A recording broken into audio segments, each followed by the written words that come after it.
to the Retail Revolution Diary, the unscripted behind the scene of retail, DIY, and the everyday reality of being a retail strategy partner.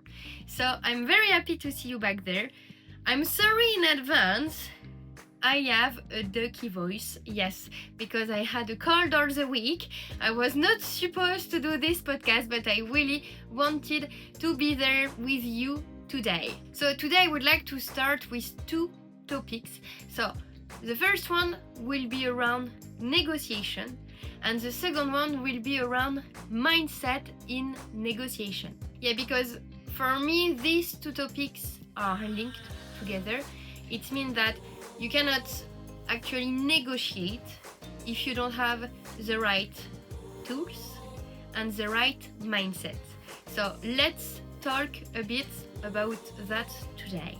So first, to start with, negotiation is an uncomfortable exercise. So I say that all the time, but it's really an exercise that's especially retail negotiation that can be a bit complex and crazy. It can be really stressful and uncomfortable for you to do it, and that's alright. And I want to say it's stressful for you, but it's also an uncomfortable exercise for your buyer, and especially if there is big stake, let's say, on the table. And one of the topics that I heard quite often with suppliers and clients, it's but negotiation now with retail is only on prices. Yes, potentially. I know that some retailers are just focus on prices. It can happen, some buyers as well. But my question to you right now, it's if your retailers is only focused on prices, what are you delivering to them? Are you delivering just an Excel file with the list of products, just the price, or even say the price of this year, the price of the next year, for example, and the difference between both, and here your purchasing gain for the year? Are you doing that? If yes, you should start to think maybe differently in order to bring different value on the table. And I've created a 32 levers for any negotiation with retail, and today I will talk about the different levers that we can find in a retail negotiation. So I'm quite sure that you can find a lot of different one as well, but literally what I wanted to do, it's to introduce you to some of them that you may not have think about, but that could be helpful for your next negotiation. So I took some notes, obviously, because 32, to come them from my mind, it can be a bit tricky, but so if I've organized them into 4 different pillars. So if we go in the first pillar, so the first, let's say, levers that you can use, group of levers, will be around the cost and the margin. And the first one that I want to use as something that is really underestimated will be the design to cost. Because when we talk about design to cost, is how you can split the different components, or the material, or the packaging, for example, the cost of the packaging, and try to design it differently, that you can actually improve the cost. So that is design to cost in retail. So basically you have your product, what are the price and the cost, of the different features, and how you can redesign it in order to improve the cost. So that is one of the levers that most of the time we forget in negotiation, and that's normal. We like to talk for but it can be a powerful levers for the negotiation. So the next one coming with that, and you will be Fiorella, no, not from the beginning, but yes, it's obviously the cost breakdown. So the cost breakdown can be a levers inside your negotiation. It's, I want to say, one of the most powerful tools that you can have in your negotiation if you use it well. So that is also something that you need to start integrating in your business model, in your internal discussion, in all the discussion that you can have with your colleagues to make them move forward on this cost breakdown, because it's very important and it can be very powerful tool. The next one will be raw material option, because something that we don't think sometimes, it can be also an option that you propose an alternative raw material on your product that could potentially improve the resistance or like improve the UV. So like it's really depend, but there is sometimes some raw material alternative that we can use in order to improve the cost and or like make a progress into the negotiation that you can have. So that is a bit around the cost and margin proposition. So that is something like the first pillar that I wanted to talk with you today. The second one will be around the supply chain, and that is something where there is always money on the table, because on supply chain there is a lot of optimization that we can do in order also to improve like the cost, but also make some move inside the negotiation. So one of the key one can be the PCB, so par combien, as we said, so like with the number of pieces in each different box that you can have, but it can be also the MOQ, so minimum order quantities, the MOP, minimum order production, that you can leverage also inside your negotiation. So that is some costs that will impact directly the supply chain and the transport. So that's why I'm putting them inside that. But because you can tell me like, oh, the minimum order production is actually just like a production constraint. Yes, sure, but it can also impact like your order frequency, etc. So my next point there will be as well the truck or container optimization that you can discuss as well. So all of that, the best person to do that is the supply chain person inside your organization. So before your negotiation, what I'm inviting you to do is to go to see this person and say like, hey guy, how can we improve and optimize our cost inside all the supply chain parameters that we can have in this price? Can you help me? Can you have a look? Can you optimize the pallet? Can you optimize the container filling or the truck filling? So all of that, I think like is something that this person can do, should do, and will be hopefully happy to do as well.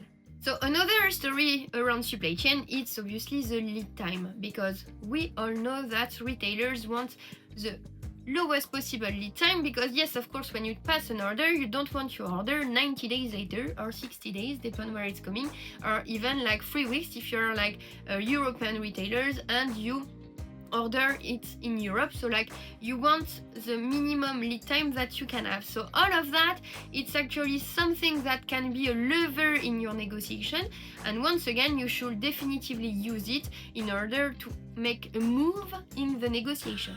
So the last point that I want to talk about supply chain pillars will be around dual sourcing. So you could propose a dual sourcing strategy. So it will obviously include the fact that you need to make an audit on each single factory that you will use for this product, but some retailers are open to do dual sourcing on the same product sometimes. So if it's like a product that can have like a high runners, or like a product that can be really impacted in terms of cost or geographical area, it can make sense that you are proposing a dual sourcing strategy on this product in order to push and make a move still inside your negotiation. So my next pillar will be around the category growth.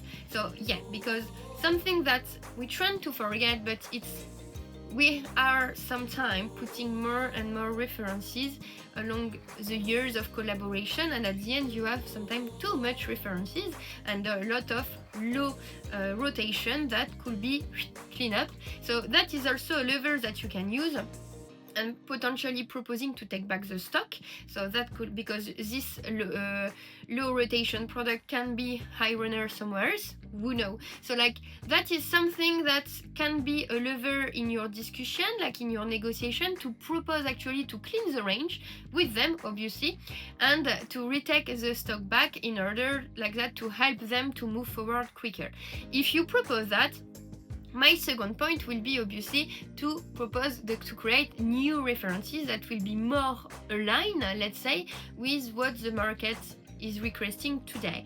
So like more fresh references, let's say more fresh product, fresh innovation that you could propose to your retailers to replace the one that you removed. So I'm not saying that you need to remove SKU to propose new SKU. No, more like I want to say could make sense, isn't it, regarding the space that there is in store.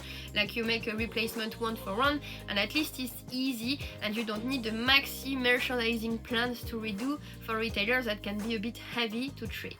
Something that you could consider as well is, for the next point, is more and more private labels there is, more and more the landscape of the different brand can be a bit, let's say, not messy, that's not the right word, but you need to repositionate your brand, repositionate your segment, well, like with OPP, MPP, HPP, so opening price point, middle price point and high price point. So you just maybe some time to reclarify that.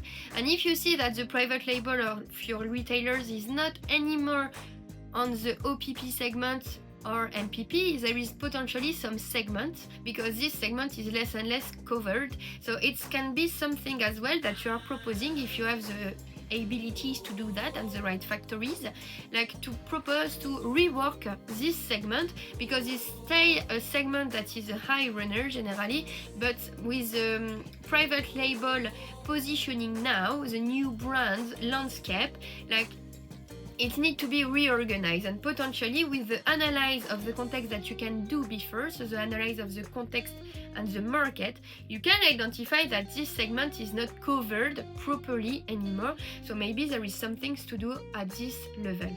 Something interesting to work as well, it will be a range exclusivity. Who doesn't like exclusivity? Like it can be something interesting to work with. If you have a kind of partnership with one of your retailers, you could propose that, so a range exclusivity only for them. So that is something important to lock in the partnership, like that you make sure that is interesting on both sides, because when you're doing exclusivity, it's great and it's amazing, like to make it grow on your partnership, but in terms of negotiation, it can be a very big leverage that you can put on the table. And my last point regarding category and growth will be about a new segment, because yes, there is a lot of innovation of product, but sometimes what we can see is there is some new usage around some products, so it can be something around there as well, where you could propose like to cover the new segment with a new usage. So that is also something that you can bring inside the negotiation to say like, we identified this new usage on the market, today you are not positioning on it, I can propose you to integrate these 3 to 5 SKU in order to answer to this usage that is totally new in this market. So the last point today will be around strategy and commercial levers that you can include inside your negotiation. So one of the key one that we see all the time will be obviously for the brand suppliers, some support for the stores directly, so some people that will come in the store like push some potential promotion or support, like in order to do the merchandising, etc. So that is the first one that you can bring inside your negotiation. The second one, which is quite famous, let's say, will be the promotion and the activation plan. So you can propose in the negotiation some key SKU in promotion at a specific context or moment of the year, because you think that it could make sense. So that is also a next point that can be really useful in your negotiation, because you are increasing also the volume and potentially opening your retailers to try some kind of elasticity on prices for those that are quite open to discuss that, but it can be also a good option to leverage your negotiation. So the next one can be a data sharing. So if you did some market study, etc., you could also leverage that during your negotiation potentially and propose to share that with them in order to make their knowledge a bit more, let's say, developed for this category. The key point here is don't leverage it too much, because in my mind a good supplier should always inform the retailers around market data, etc., because it's part of what you want to make grow with them, because you want for them to grow in the right direction. So more data you will share, more secure you will be that your retailer is going in the right direction, and more sales you will have at the end, obviously. So what you could bring as well on the table, it will be media content. So like if you are like a branded supplier, so here we will talk about video and pictures and like any content that you can push on the website of the retailer. So that is something like in my mind that should be done from the beginning. But if in your categories your product has only 1 or 2 random pictures online, it can be an opportunity to use that as a leverage in the negotiation to say like, right, like what we can also do during this negotiation, it's to bring you much more media content to put on your website. Like that we can generate more traffic, more autonomous customers to make the choice, etc, etc. And the last point that we tend to forget, but if I was still a buyer I would be really happy about this one, it will precise to your buyers that you are making yourself retail ready this year. And like that, obviously La Révolution, it's a good program in order to be retail ready, but it could be also a leverage inside your negotiation to say like, we are focusing this year to make ourselves more skilled in terms of retail, like in order to answer better to your request, and as well to understand your constraint, like that we can collaborate better together. So before to go further on this podcast today, if you find that really helpful, if you enjoy this content, please just like this podcast or this video if you are watching that on YouTube, and share it to somebody that you think it could be useful. That is helping a lot my job and my work, and like I will be thankful for all of your action today to support my work.